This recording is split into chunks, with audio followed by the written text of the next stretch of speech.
This is actually the third time I've tried to start filming this video. I was interrupted by people walking by a few times and wanted to stop. And now the wind's blowing my eyes, making me want water. But I wanted to talk about a few things. First, and I guess most recently, we we had a not a full moon ritual, but a new moon ritual that I put together and ran.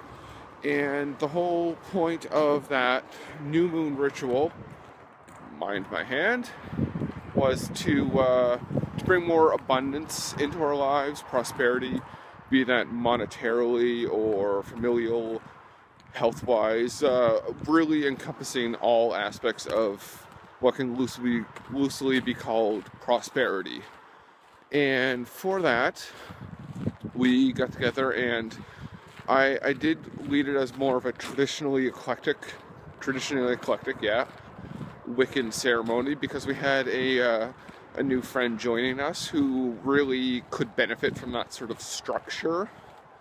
And what we did was I went out here into our woods and I found a nice piece of oak and I cut it into some discs, which I then used a wood burner to carve a binding rune into, made up of, if you can kind of look clearly or closely rather, it's a little stylized, but we've got Manaz for man, Jera for good harvest, Wunyo for joy, and of course now the fourth one is escaping me. But it was all a lot of very, it was Dagaz for dawn or new beginnings.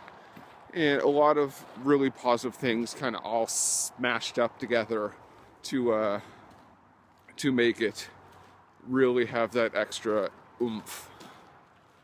And it was really nice. I was so nervous to run a ritual again, which is kind of embarrassing because I've done rituals and I've led rituals and helped to lead rituals so many times. And I've been doing this stuff for like 9 years now. I shouldn't be that embarrassed, or not embarrassed, but nervous. But, you know, I was. And it went really well. I felt so connected once I put that circle up. So I think I might actually start doing a formal circle for more of my own rituals, because it really does help me put me in the moment, which is important. And something else I wanted to talk about was we've been doing a weekly meditation. It's the Inner Temple of Witchcraft, the guided meditation where you go to find your inner temple and you explore it, you invite the gods and goddesses in, spirit guides, things like that. Ooh, sorry, out of breath. I think I'll stop walking so fast. But what happened was the first few times I got really frustrated by it, and I didn't get a whole lot out of it. But as people were telling me, it's a muscle. You have to exercise it. And once I was able to get in there and see what it looked like, I like it. It's somewhere very close to my heart, what my temple looks like. It's something that just feels safe.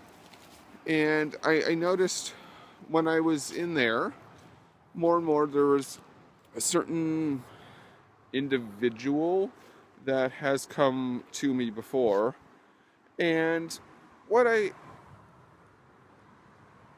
was thinking was, I need to really kind of formalize my relationship with this individual. Instead of just calling on him when I needed strength, when I needed his assistance, you know, despite him being, you know, the guardian of man and very concerned with our well-being, I should formalize the relationship and there should be more give and take. In case you didn't know who I was speaking about, it is Thor. I've worn his hammer for years now and not really thought anything of it. But now I really feel like it's time to take that next step, so to speak. So I'm going to be doing some research on how to basically make some sort of formal pact, alliance, whatever the word would be appropriate to use here, to continue a more structured relationship with Thor. I think that's about it for now. I just had to duck off the path again because there was yet another person walking a dog, because it's a very popular dog walking spot in here. But, you know, it's lovely. I love it. Okay, bye.